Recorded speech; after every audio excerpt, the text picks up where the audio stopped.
Halo sahabat Bimba, perkenalkan nama aku Nurul Fariha. Aku motivator dari Bimba AIW unit Kampung Baru. Kali ini aku akan menjawab beberapa pertanyaan dari program kebimbaan video ke-1. Konsep filosofi kata Bimba adalah bimbingan minat belajar anak yang bertujuan untuk menumbuhkan minat belajar anak atau keinginan anak untuk belajar secara sukarela melalui metode fun learning, small step system, dan individual system. Kebahagiaan sejati adalah perasaan tentram dan senang yang berasal dari dalam diri kita. Tujuan utama hidup adalah kebahagiaan. Untuk mencapai diperlukan proses belajar seperti yang diterapkan dalam filosofi Bimba.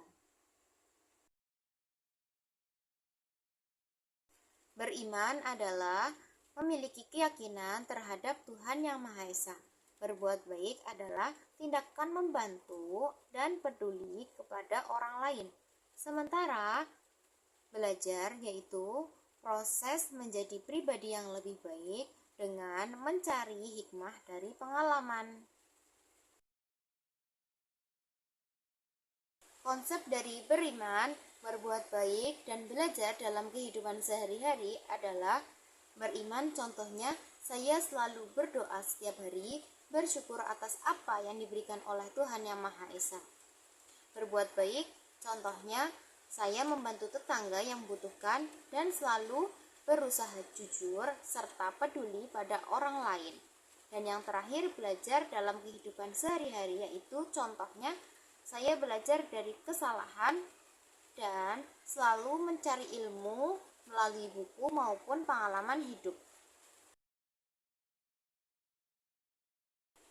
7 tahapan belajar yaitu tahu, paham, mengaplikasikan, menganalisa, sinestesa, evaluasi, dan sosialisasi.